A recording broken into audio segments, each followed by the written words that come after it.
আর আল্লাহ তাআলা যত বিষয় দিয়েছেন, নামাজ, রোজা, হজ, যাকাত যাই আছে, তার মধ্যে সবচাইতে পরিপূর্ণ আলোচনা আল্লাহ তাআলা করেছেন রমাদান বিষয়। কোরআনে পরিপূর্ণ আলোচনা কার পাওয়া যায়? নামাজের আলোচনা পরিপূর্ণ পাওয়া যায় না, হজের আলোচনা পরিপূর্ণ পাওয়া যায় না। পরিপূর্ণ করতে হলে হাদিসে যেতে হবে। কিন্তু রমাদান এমন একটি আমল যার পরিপূর্ণ আলোচনা আল্লাহ তাআলা কোরআনুল কারিমেই করেছে। দ্বিতীয়ত এক জায়গায় করেছে, সুবহানাল্লাহ বলেন। মানে এক জায়গায় বলতে এক আয়াত না, কয়েকটা আয়াত মিলে ব্যাখ্যা বিস্তারিত সবকিছু এক জায়গায় পাওয়া যায়। তাহলে রমাদানের গুরুত্ব আছে না নেই? কয়দিন বাকি আছে? 9 দিন অথবা 10 দিন। আমরা রাখবো তো ইনশাআল্লাহ। আসুন আমরা রোজা, আমাদের সিয়াম আর আমাদের পূর্বে যাদের সিয়াম কেমন ছিল এ বিষয়ের থেকে আমরা কি শিক্ষা নিতে পারি, কথা ঠিক না?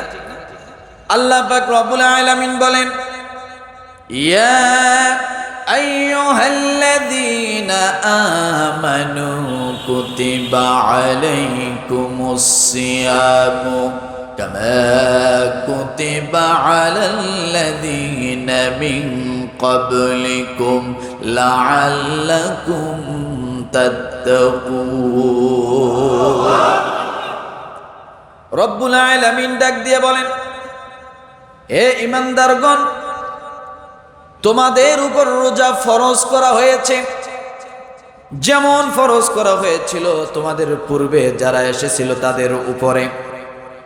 আপনি যদি প্রশ্ন করেন, আল্লাহ কেন আপনি আমাদের উপর রোজা ফরজ করলেন?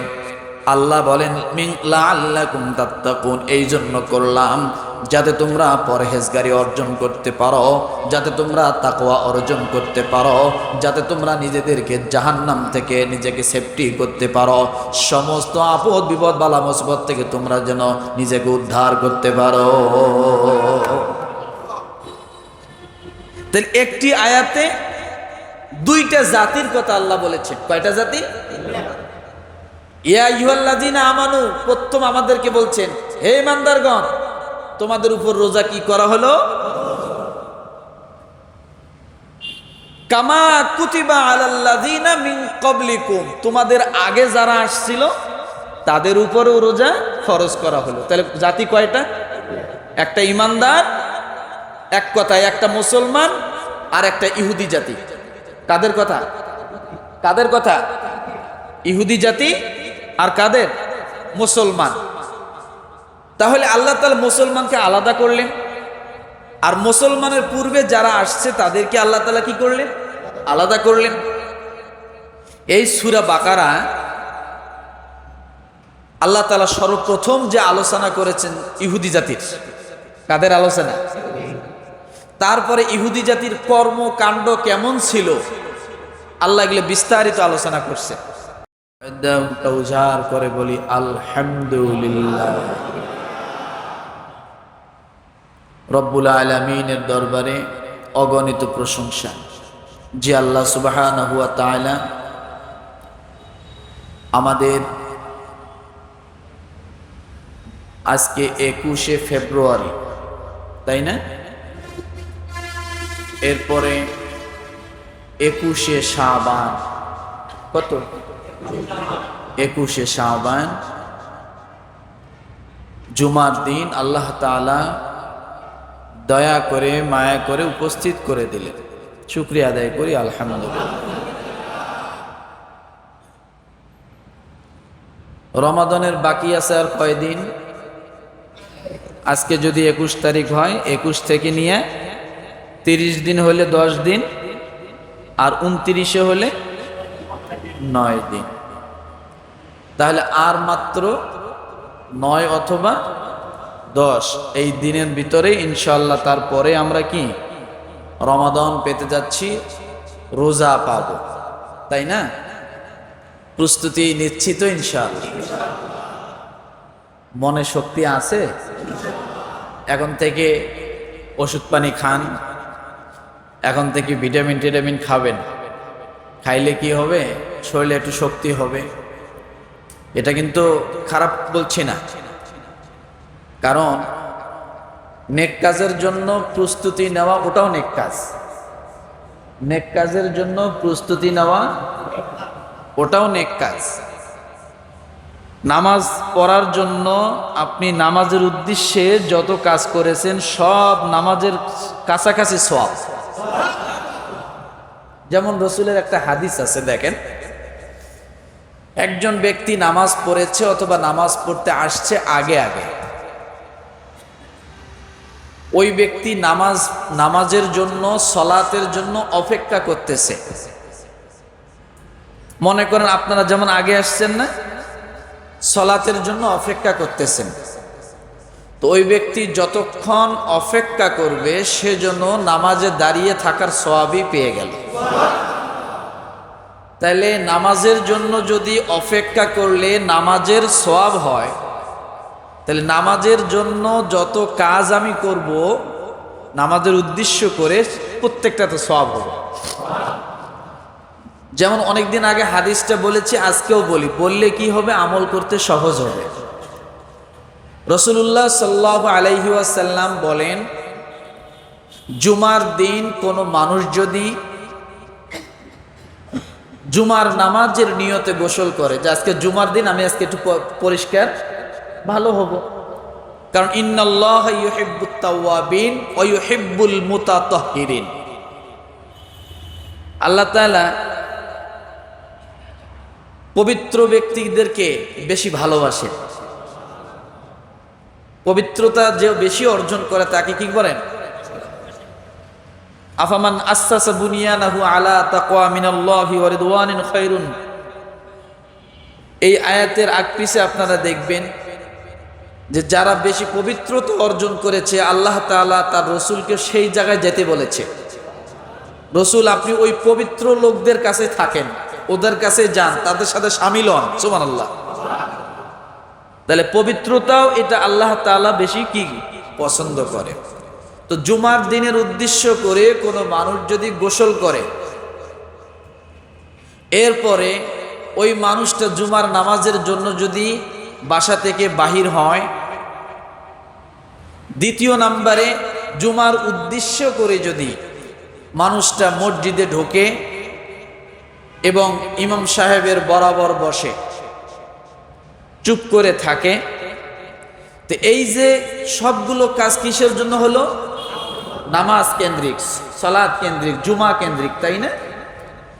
রাসূলুল্লাহ সাল্লাল্লাহু আলাইহি ওয়াসাল্লাম বলেন, ওই ব্যক্তির প্রতিটা কদমের বিনিময় 1 বছর নফল নামাজ, 1 বছর নফল রোজার সওয়াব হয়ে যাবে। এবার বুঝেন উদ্দেশ্য কি? জুমার নামাজ। তো এই জন্য বলছিলাম যে আমরা যে কোনো ভালো কাজ যেহেতু সামনে আসতেছে, এখন থেকে কি করা? প্রস্তুতি নেওয়া। প্রত্যেকটা কাজ আপনার জন্য সওয়াবে পরিণত হবে। আমার ভাইরা, সময় কম, আজকে একটা 20-এর ভিতরেই নামাজে দাঁড়াবো ইনশাআল্লাহ। কয়টা? 120 ভিতরে, সময় বাড়াবো না। আজকে আমার আলোচনার বিষয় আমাদের রোজা আর আমাদের পূর্বে যারা আসছিলেন তাদের রোজা। এই দুইটা রোজা আমরা পার্থক্য করব ইনশাআল্লাহ। আমাদের রোজা কেমন, তাদের রোজা কেমন ছিল।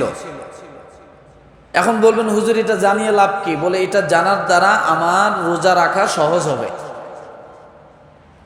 আল্লাহ তাআলা নিজেই যেহেতু বলছেন যে তোমাদের পূর্বে যারা এসেছিলেন তারাও কি রোজা রাখছিল, তাই না? তো আমরা এটাই জানবো যে আল্লাহ তাআলা কেন এই কথা বললেন, আর এটার থেকে আমাদের কোনো শিক্ষা আছে কিনা, কথা ঠিক কিনা। তাহলে আমি আজকে আলোচনার আমার মূল বিষয় হলো, মূল আয়াত হলো সূরা বাকারা আয়াত নাম্বার 184। কত? রমাদান এমন একটা জিনিস, ভালো করে বোঝেন, আবারও বলে দিয়ে যাই, রমাদান এমন একটি আমল যার কথা আল্লাহ সুবহানাহু ওয়া তাআলা এক জায়গায় আলোচনা করছেন। সুবহানাল্লাহ বলেন। পুরা কোরআনুল কারীমের মধ্যে রমাদানের আলোচনা কয় জায়গায়? এক জায়গায়, সেটা হলো সূরাতুল বাকারার 183 থেকে নিয়ে শুরু করে 185, 86 এই আয়াত কয়টাই হলো এক জায়গায় সব আলোচনা। আর আল্লাহ তাআলা যত বিষয় দিয়েছেন, নামাজ, রোজা, হজ, যাকাত যাই আছে, তার মধ্যে সবচাইতে পরিপূর্ণ আলোচনা আল্লাহ তাআলা করেছেন রমাদান বিষয়। কোরআনের পরিপূর্ণ আলোচনা কার পাওয়া যায়? নামাজের আলোচনা পরিপূর্ণ পাওয়া যায় না, হজের আলোচনা পরিপূর্ণ পাওয়া যায় না। পরিপূর্ণ করতে হলে হাদিসে যেতে হবে। কিন্তু রমাদান এমন একটি আমল যার পরিপূর্ণ আলোচনা আল্লাহ তাআলা কোরআনুল কারীমেই করেছেন। দ্বিতীয়ত এক জায়গায় করেছে, সুবহানাল্লাহ বলে। মানে এক জায়গায় বলতে এক আয়াত না, কয়েকটা আয়াত মিলে ব্যাখ্যা বিস্তারিত সবকিছু এক জায়গায় পাওয়া যায়। তাহলে রমাদানের গুরুত্ব আছে না নেই? কয়দিন বাকি আছে? 9 দিন অথবা 10 দিন। আমরা রাখবো তো ইনশাআল্লাহ। আসুন আমরা রোজা, আমাদের সিয়াম আর আমাদের পূর্বে যাদের সিয়াম কেমন ছিল এ বিষয়ের থেকে আমরা কি শিক্ষা নিতে পারি, কথা ঠিক না? আল্লাহ পাক রব্বুল আলামিন বলেন, ইয়া আইয়ুহাল্লাযীনা আমানু কুতিবা আলাইকুমুস সিয়ামু কামা কুতিবা আলাল্লাযীনা মিন ক্বাবলিকুম লাআল্লাকুম তাত্তাকুন। রব্বুল আলামিন ডাক দিয়ে বলেন, হে ঈমানদারগণ, তোমাদের উপর রোজা ফরজ করা হয়েছে, যেমন ফরজ করা হয়েছিল তোমাদের পূর্বে যারা এসেছিল তাদের উপরে। আপনি যদি প্রশ্ন করেন, আল্লাহ কেন আপনি আমাদের উপর রোজা ফরজ করলেন? আল্লাহ বলেন, মিন লাআল্লাকুম তাত্তাকুন, এই জন্য করলাম যাতে তোমরা পরহেজগারি অর্জন করতে পারো, যাতে তোমরা তাকওয়া অর্জন করতে পারো, যাতে তোমরা নিজেদেরকে জাহান্নাম থেকে নিজেকে সেফটি করতে পারো, সমস্ত আপদ বিপদ বালা মুসিবত থেকে তোমরা যেন নিজেকে উদ্ধার করতে পারো। তাহলে একটি আয়াতে দুইটা জাতির কথা আল্লাহ বলেছেন। কয়টা জাতি? ইয়া আইয়ুহাল্লাযীনা আমানু, প্রথম আমাদেরকে বলছেন, হে ঈমানদারগণ, তোমাদের উপর রোজা কি করা হলো? কামা কুতিবা আলাল্লাযীনা মিন ক্বাবলিকুম, তোমাদের আগে যারা আসছিল তাদের উপরেও রোজা ফরজ করা হলো। তাহলে জাতি কয়টা? একটা ঈমানদার, এক কথায় একটা মুসলমান, আর একটা ইহুদি জাতি। কাদের কথা? কাদের কথা? ইহুদি জাতি আর কাদের? মুসলমান। তাহলে আল্লাহ তাআলা মুসলমানকে আলাদা করলেন, আর মুসলমানের পূর্বে যারা আসছে তাদেরকে আল্লাহ তাআলা কি করলেন? আলাদা করলেন। এই সূরা বাকারা আল্লাহ তাআলা সর্বপ্রথম যে আলোচনা করেছেন ইহুদি জাতির। কাদের আলোচনা? তারপরে ইহুদি জাতির কর্মকাণ্ড কেমন ছিল আল্লাহ এগুলো বিস্তারিত আলোচনা করছে।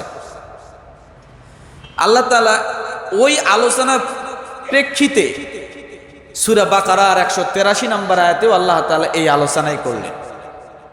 এখন আপনি হয়তো প্রশ্ন করবেন, হুজুর তাহলে রব্বুল আলামিন কেন এই জায়গায় আমাদেরকে সম্বোধন করে আবার ইহুদিদের কথা বললেন? এক নম্বরে বলেছিলাম আপনারা যাতে রমাদানের কথা শুনে ভয় না পান, আল্লাহ একটা সান্ত্বনার বাণী দিয়েছেন যে তোমাদের উপর আমি শুধুমাত্র রোজা ফরজ করি নাই, তোমাদের পূর্বে যারা এসেছিল তাদের উপরেও রোজা ফরজ ছিল। এখান থেকে একটা শিক্ষা, মোবাইলগুলো অফ করেন না দয়া করে, প্লিজ সাইলেন্ট করেন। তাহলে এখান থেকে একটা শিক্ষা পাইলাম যে আল্লাহ তাআলা আমাদেরকে কি দিচ্ছে? সান্ত্বনা দিচ্ছে যে তোমরা ভয় পেও না, ভীতু হইও না, তোমাদের আগেও যারা এসেছিল তাদের উপরও কি করা হয়েছে? দ্বিতীয়ত শিক্ষা হলো আল্লাহ বলেন, কামা কুতিবা আলাল্লাযীনা মিন ক্বাবলিকুম, তাদের উপরে রোজা ফরজ ছিল ঠিক, কিন্তু তারা সঠিকভাবে রোজাগুলো পালন করে নাই, তারা তাকওয়া অর্জন করতে পারে নাই। তাদেরকে যেমনি আমি রোজা রাখতে বলেছিলাম তারা সেইভাবে রোজা রাখতে পারে নাই। তাদের রোজা দ্বারা তারা কখনো তাকওয়া অর্জন করতে পারে নাই। তারা রোজা ছিল ঠিক, কিন্তু গুনাহের কাছ থেকে নিজেকে বিরত রাখে নাই। তারা রোজা ছিল ঠিক, তারা শুকনা জিনিস খাইতো, ভিজা জিনিস খাইতো না। এখনো আমাদের সমাজে এই যুগে এখনো আছে অনেক মানুষ মনে করে, মুসলমানের কথা বলি না, আমাদের পার্শ্ববর্তী নিকটে তাদের হিন্দুদেরকে পাওয়া যায়, তারা অনেক সময় রোজা রাখে কিন্তু মুড়ি খায়, ভাত খায় না। আছে না? নাকি বানায় বললাম? মুড়ি খাবে, ভাত খাবে না, কে? রোজা। কিন্তু আসলে কি ওটা রোজা না? এই জন্য রব্বুল আলামিন বললেন, কামা কুতিবা আলাল্লাযীনা মিন ক্বাবলিকুম, তোমাদের পূর্বেও তাদের উপর রোজা ছিল, কিন্তু তারা তাকওয়া অর্জন করতে, জোরে বলেন, তারা অনেক সময় খেয়েছে, হয়তো পানি খায় নাই, শুকনো জিনিস খেয়েছে, আবার শুকনো জিনিস বাদ দিয়ে শুধু পানি খেয়েছিল। এইভাবে তারা রোজা রাখতো। এই কারণে তারা গুনাহের কাজগুলো বাদ দিত না, এই জন্য তারা তাকওয়া অর্জন করতে পারে নাই। কিন্তু ও মানুষ, আমি আল্লাহ তাআলা তাকওয়ার মতো সম্পদটাকে, তাকওয়ার মতো দৌলতটাকে ইহুদিকে দিতে চাইলাম, ইহুদি নিতে পারলো না। খ্রিস্টানকে দিতে চাইলাম, খ্রিস্টানরা নিতে পারলো না। বৌদ্ধকে দিতে চাইলাম, বৌদ্ধরা নিতে পারলো না। হিন্দুদেরকে দিতে চাইলাম, হিন্দুরাও নিতে পারলো না। ওই যে তাকওয়া নামক সম্পদটাকে, ওই তাকওয়া নামক মেডেলটাকে আমি আল্লাহ তাআলা তোমাদের মতো ইমানদারদেরকে দিতে চাই, যাতে তোমরা নিতে পারো। মনে করেন বিশ্ব কাপের মতো কাপ, আল্লাহ মাফ করুক, বোঝার জন্য বলছি, এটা তো সবার জন্য প্রযোজ্য। সবাইকে এই কাপটা নিতে পারে? কথা বলে, সবাই নিতে পারে? সকলেই তো মাঠে খেলে, কিন্তু আস্তে আস্তে আউট হইতে হইতে হইতে হইতে সেমিফাইনাল, সেমিফাইনালের পরে কি ফাইনাল, ফাইনালে যায় আবার সটকে পড়ে। ওখান থেকে বাছাই, ফাইনালে যারা ওঠে তাদের মধ্যে আবার বাছাই হয়, হওয়ার পরে দুইটা দল থাকে। এই দুই দলের মধ্যে আবার বাছাই হয়ে থেকে কয় দল? এক দল। আল্লাহ বলে, আমি মেডেলটা দিতে চাই, তাকওয়া নামক মেডেলটা আমি ইহুদিদেরকে দিতে চাইলাম, ওরা ফেল করে গেল, আউট। আমি খ্রিস্টানদেরকে দিতে চাইলাম, ওরাও আউট। ওরা মাঠে আর থাকতে পারলো না, কারণ শর্ত ছিল যেভাবে গোল দেওয়া সেভাবে দিতে পারে নাই, ওরা আউট হয়ে গেল। ও বান্দা, আল্লাহ বলেন, হে ইমানদারগণ, এই মেডেলটা, এই কাপটা, এই তাকওয়া নামক কাপটাকে আমি তোমাদেরকে দিতে চাই। এবার আল্লাহ তাআলা ডাক দিয়ে বলেন, আপনি যদি প্রশ্ন করেন আল্লাহ কেমন করে নিব এই কাপটা, আমাদেরকেও তাইলে মাঠে খেলতে হবে, কথা ঠিক কিনা? রব্বুল আলামিন বলেন, এই কাপটা নেওয়ার জন্য ইহুদিরা যেমন খেলতো, ইহুদিরা যেমন ভাবে চলতো, ইহুদিদের উপর আমি আল্লাহর বিধান যেমন ছিল, ওই রকম বিধান আমি আল্লাহ তাআলা তোমাদেরকে সর্বপ্রথম দিলাম। ওই বিধানের মধ্যে থেকে তোমরা যদি আমার হুকুমটা সঠিকভাবে পালন করতে পারো, তাহলে আমি আল্লাহ তাআলা তাকওয়া নামক মেডেলটা আমি আল্লাহ তোমাদেরকেই দিয়ে দিব। রোজা কিন্তু একবারে 30টা আসে নাই, সিয়াম একবারে 30টা আল্লাহ চাপায় দেয় নাই। ভালো করে বোঝেন, ইসলামের যত শরিয়া আছে সব শরিয়া একবারে চাপে আসে নাই, পর্যায়ক্রমে শরিয়া আসছে। কি ক্রমে? আপনি নামাজের দিকে যদি তাকান, নামাজ দেখবেন অনেক রকমের। আগের জামানায় নামাজ ছিল, রুকু ছিল, সেজদা ছিল না। কি ছিল না? রুকু ছিল, সেজদা ছিল না। আল্লাহ বলেন, ওয়ারকাউ মা'আর রাকিঈন। সূরা বাকারার মধ্যে আছে না নাই? ইয়া আইয়ুহাল্লাযীনা আমানু রুকউ, আছে না নাই? ও মুসলমান, আল্লাহ তাআলা সূরা বাকারার মধ্যে বলেন, ওয়ারকাউ মা'আর রাকিঈন। আপনি যদি তাকান, তাদের জন্য শুধু রুকু ছিল। এরপরে আপনি যদি মারিয়াম আলাইহিস সালামের দিকে তাকান, ঈসা আলাইহিস সালামের আম্মার দিকে তাকান, তার বিষয়ে যখন আলোচনা আসছে সেখানে পাওয়া যায় আগে তাদের রুকু ছিল না, আগে ছিল সেজদা, তারপরে রুকু। সুবহানাল্লাহ বলবেন। কেমন কেমন নামাজ ছিল? আমরা আগে রুকু করি না আগে সেজদা করি? আমরা আগে রুকু করি তারপরে। আর মারিয়াম আলাইহিস সালামের সময়, জাকারিয়া আলাইহিস সালাম, নবী জাকারিয়া আলাইহিস সালামের সময় নামাজ কেমন ছিল? আগে সেজদা, ওয়াসজুদি ওয়ারকাই মা'আর রাকিঈন। ওয়াসজুদি ওয়ারকাই, আগে সেজদা পরে কি? রুকু। সূরা মারিয়াম পড়ে দেখেন। তাহলে নামাজ বিভিন্ন ভাবে পাওয়া যায়, কথা ঠিক না? আবার আপনি যদি আমাদের সময় দেখেন, আমাদের সময়ও নামাজের ভিন্নতা আছে। আমাদের কিবলার ভিন্নতা ছিল কি ছিল? এইভাবে পর্যায়ক্রমে ইসলামের বিধানগুলো আস্তে আস্তে আসছে। আপনি যদি শুরুদের দিকে, রমাদানের দিকে তাকান, শুরু রোজার দিকে যদি তাকান, আল্লাহ তাআলা একবারে 30টা রোজা চাপায়া দেন নাই। এখনো আমাদের রোজা আসে নাই। আমাদের রোজা আসলো আইয়ামান মা'দুদাত। ফামান কানা মিনকুম মারিদান আও আলা সাফারিন ফাইদ্দাতুম মিন আইয়ামিন উখর।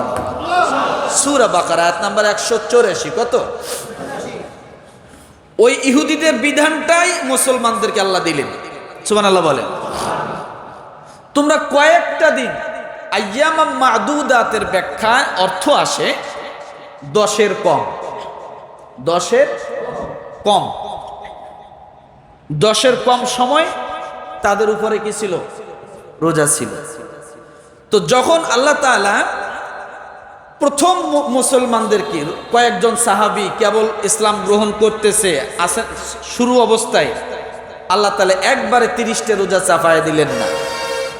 ওই ইহুদিদের আগেরকার পূর্বে যারা ছিল তাদের রোজাগুলোই আল্লাহ তাআলা দিয়ে দিলেন যে তোমরা এই রোজা কয়টা রাখতে থাকো। এরপরে রব্বুল আলামিন বলেন, ফামান কানা মিনকুম মারিদান আও আলা সাফারিন ফাইদ্দাতুম মিন আইয়ামিন উখর। আল্লাহ বলেন, তবে তোমাদের মধ্যে যে অসুস্থ হবে, দেখেন প্রথম কত সুযোগ ছিল, তোমাদের মধ্যে যে অসুস্থ হবে কিংবা সফরে থাকবে, ওই সময় তোমরা যদি রোজা ভেঙে ফেলো, রোজা না করো, কোনো দোষ নাই। কি নাই? কোনো দোষ নাই। আল্লাহ কেন এত সহজ করে দিচ্ছেন? আল্লাহ তাআলা সহজ করে দিচ্ছেন এই জন্য, দুনিয়ার মানুষ প্রথম মুসলমান হচ্ছে, রোজার মায়ের পেছে পড়ে যদি একবারে ভয় পাওয়া যায় তাহলে ঈমানেই চলে যাবে। কি ঈমান রাখতে চাবে না, মুসলমান হতে চাবে না। এই জন্য আল্লাহ তাআলা সুযোগ করে দিচ্ছে, তোমরা আসো, আস্তে আস্তে আসো। এটা হলো ইসলামের হিকমা। এটা কি? ইসলামের সৌন্দর্য।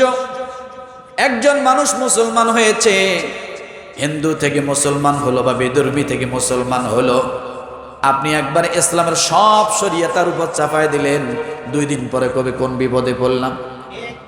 কথা ঠিক কিনা? এই জন্য আল্লাহ তাআলা অনেক কিছু ছাড় দিয়েছেন। বলেন সুবহানাল্লাহ। আল্লাহ বলেন, ফামান কানা মিনকুম মারিদান, তবে তোমাদের মধ্যে যে অসুস্থ হবে। দেখেন রোজায় হলো 9টা বা 10টা। রোজা কয়টা? সেই 9-10টা রোজার মধ্যে আল্লাহ ছাড় দিচ্ছে। তোমাদের মধ্যে যারা অসুস্থ হবে, এরপরে সফরে থাকবে, আল্লাহ বলেন তাহলে তোমরা এই কটা দিন রোজা যদি না রাখতে পারো, ফাইদ্দাতুম মিন আইয়ামিন উখর, তাহলে পরবর্তীতে তোমরা এই রোজা কয়টা রেখে নেবা। রোজার বাহিরে যায় তোমরা কি করবা? তোমরা রোজা কয়টা রেখে দিবা।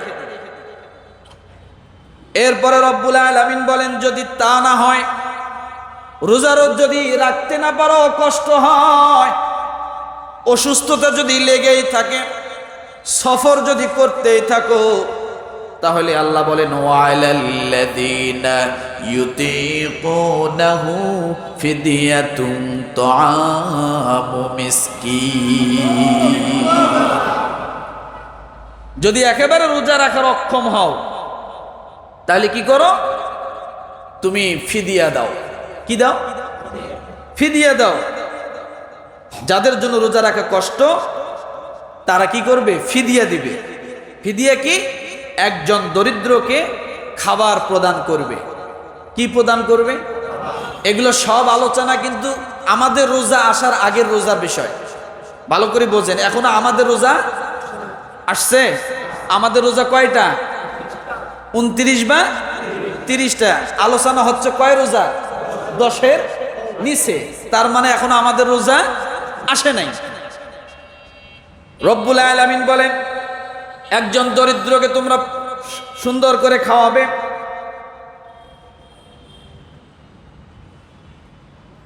তাহলে এখানে দুইটা জিনিস পাইলাম। রোজা যদি রাখতে না পারো, পরবর্তীতে রোজা রেখে নেবে একটা, মানে 1 নাম্বার। পরে কি করতে হবে? আর যদি সেটাও যদি তুমি রাখতে না চাও, আল্লাহ বলেন সেটাও যদি তুমি রাখতে না চাও, রাখতে না পারো, তাহলে তুমি করবা কি? একজন মিসকিনকে তুমি পেট ভরে তুমি তাকে খাওয়াই দিবা। তুমি যা খাইতে ঠিক ওই রকম খাবারটাই, হুবাহু ওই রকম খাবারটাই তাকে কি খাওয়াইবা। তাহলে রোজা রাখতে না পারলে এখানে আল্লাহ ফিদিয়া দিয়েছেন কয়টা? 2টা। এক নাম্বার পরবর্তীতে রেখে নেবে। দ্বিতীয় নাম্বার, যদি সেটা না পারে তাহলে কি করবে? খাওয়াবে। আবার এই বিধানও ছিল, অসুস্থতা শুধু লাগবে না।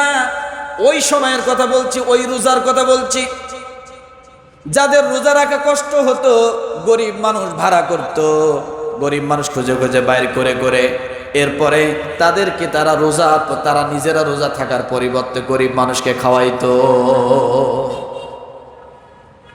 আল্লাহ তাআলা দেখলেন যে এই সুযোগ তো সকলেই নিতেছে, এই সুযোগ কথা বলে না, সকলেই নিতেছে। এখন নিজেরা আর রোজা থাকে না। আমার একটু সম্পদ আছে, আমি একজনের রুটি খাওয়াইতে পারি, আমি একটু ভালো খাওয়াইতে পারি, আমি আর রোজা রাখতেছি না। যে পারে না, যার ঘরে খাবার নেই, আমি তাকে দিয়ে রোজা রাখাচ্ছি, তাকে খাওয়াচ্ছি। তো এইভাবে হলে তাহলে বড় লোকরা কি রোজা রাখতো? কথা বলে। আর এই যুগের মানুষ কি রোজা রাখতো? রোজা ধারে কাছেও যাইতো না, যে আমার তো আছে খাবার আমার ঘরে। তাহলে যার নাই, আমি এরকম 2-4 জন ভাড়া করি, তাদেরকে খাওয়াই। আমাদের দেশে যেমন এতেকাবের সময় লোক ভাড়া করে। কিসের সময়?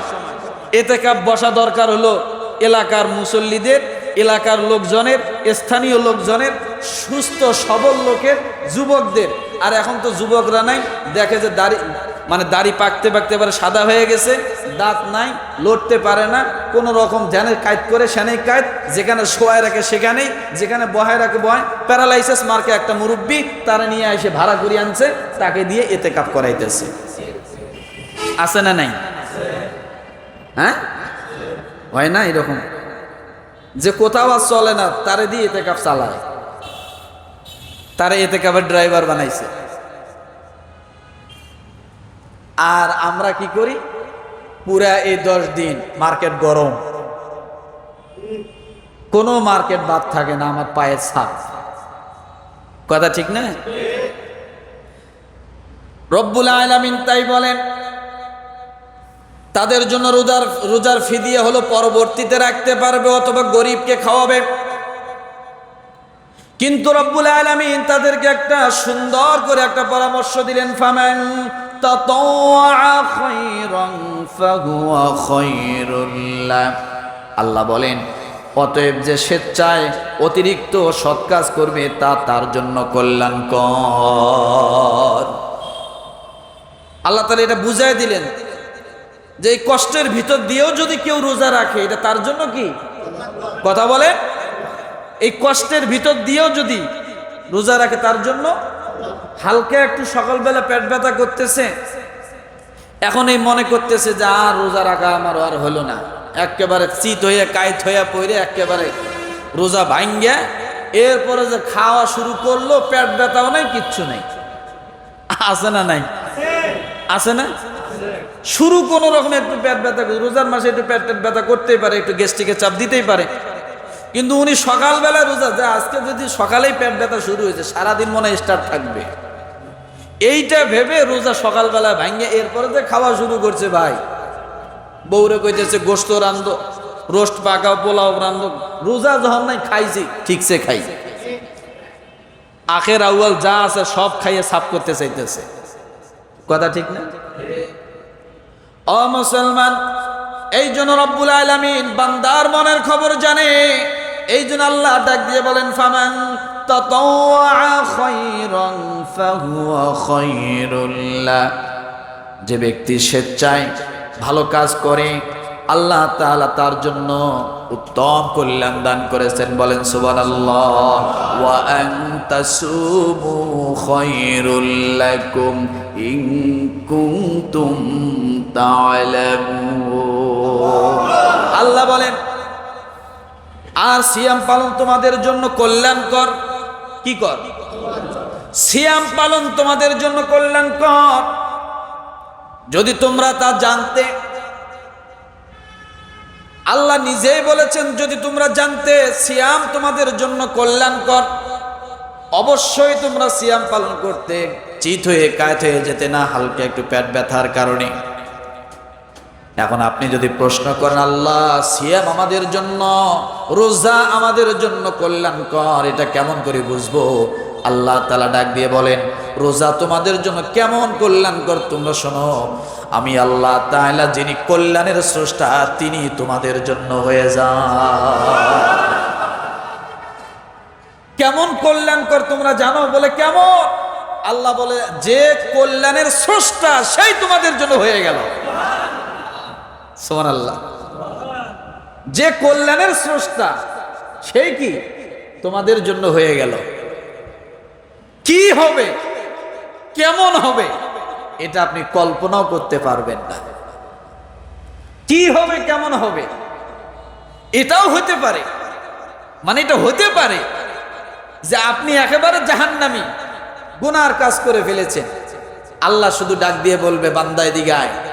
আপনি গেলেন, আল্লাহ বলবে, আমি তোর জাহান্নামে দেওয়ার জন্য রোজা রাখাই নেই।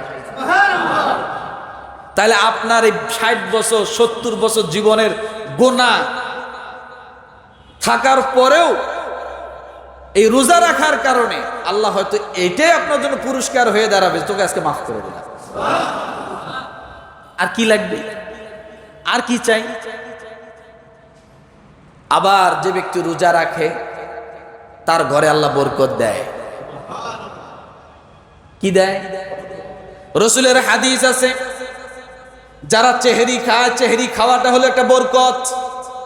কি নাই, শোনেন নাই? রাসূলের হাদিস হলো চেহারি খাওয়াটা একটা বরকত। আমরা চেহারি শুধু পেট ভরার জন্য খাই না, আমরা চেহারির জন্য খাই। আল্লাহর নবী বলেন, মা আয়েশা সিদ্দিকা রাদিয়াল্লাহু তাআলা আনহা থেকে হাদিস, রাসূল বলেছেন, যে ব্যক্তি চেহারি খেলো আমার আল্লাহ তাআলা তার ঘরে বরকত দিয়ে দেন। চেহারি খাওয়া মানে বরকত। সুবহানাল্লাহ। আল্লাহ বরকত কোথায় রাখছে দেখেন। আপনি চেহারি খাবেন, বরকত। এরপরে রোজা সিয়ামের কথা বলা হয়েছে, ইফতারের কথা বলা হলো। সাহরি হলো বরকত, এটা তোমার জন্য দুনিয়া আখিরাতের কল্যাণের বরকত। এখন যদি বলেন, আল্লাহ আমি তো বরকত পেলাম কিন্তু সওয়াব তো পাইলাম না, বলতে পারে। এই জন্য রব্বুল আলামিনের হাবিব ডাক দিয়ে বলেন, সাহরি তোমার জন্য বরকত, আর ইফতার তোমার জন্য হলো সওয়াব। কেমন সওয়াব তুমি শুনে রাখো।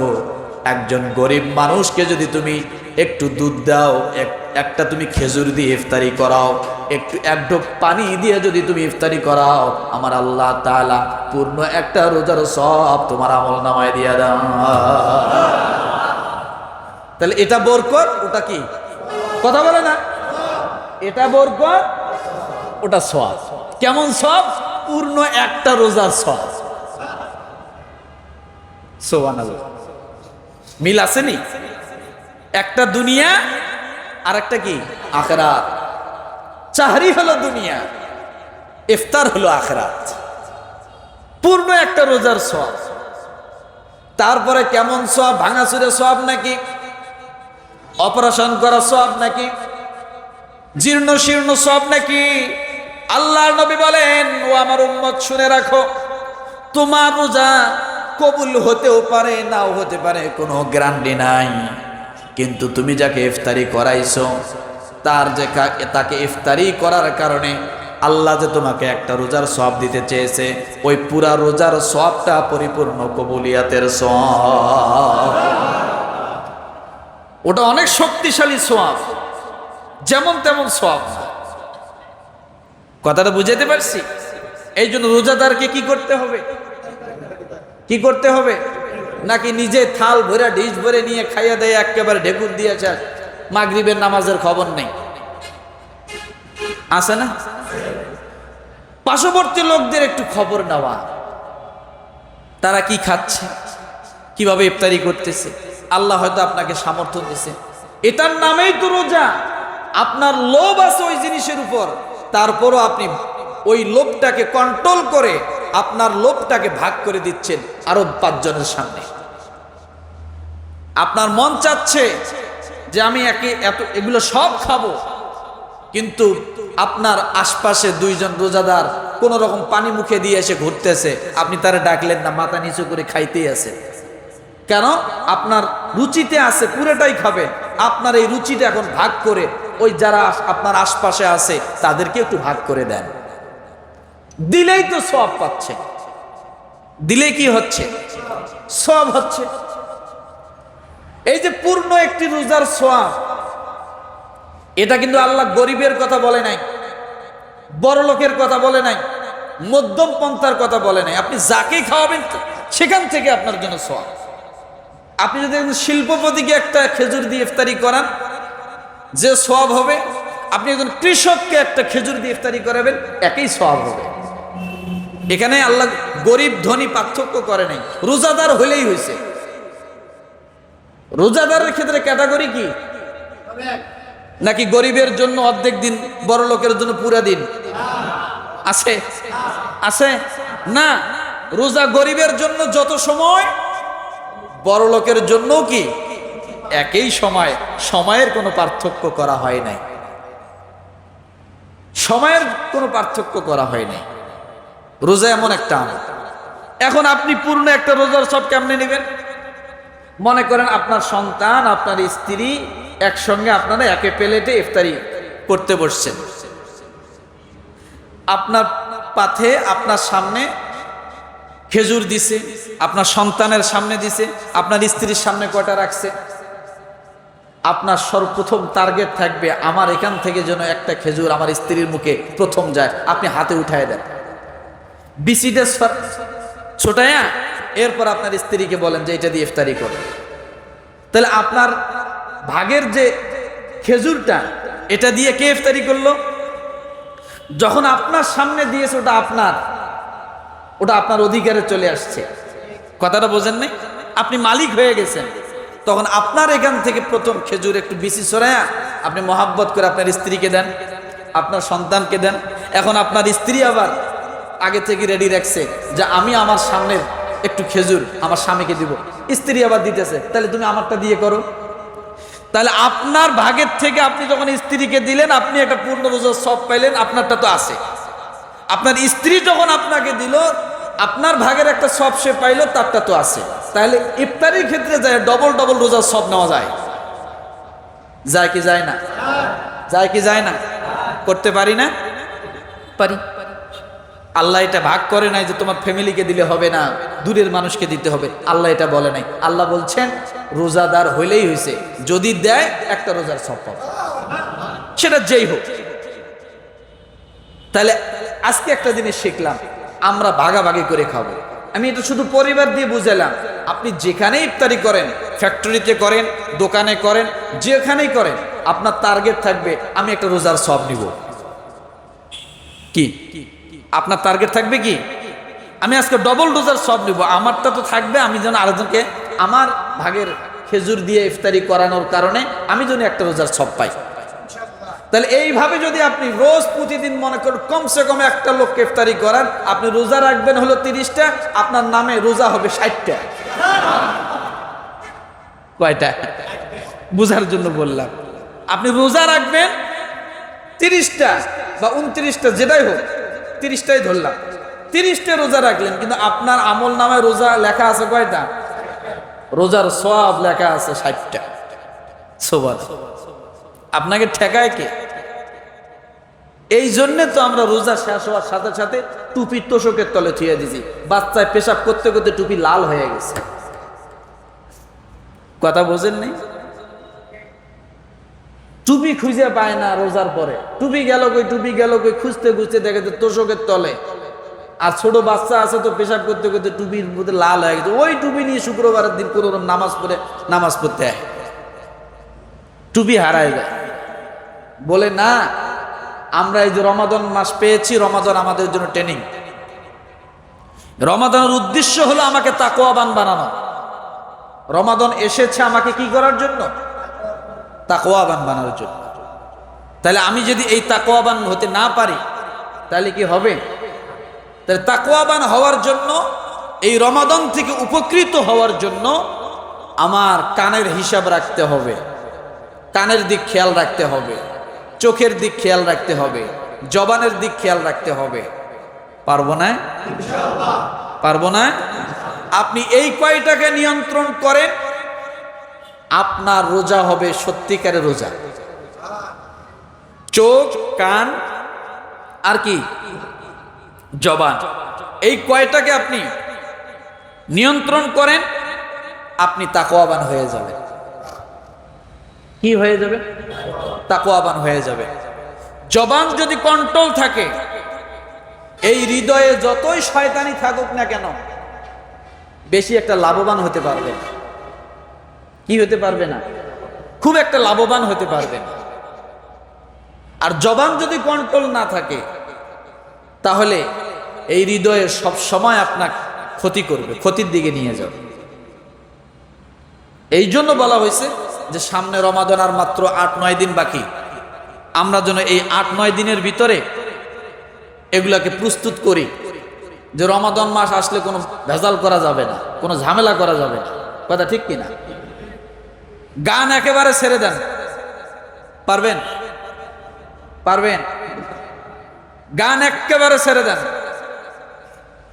আজকে থেকে শুরু হবে কোরআন তেলাওয়াত,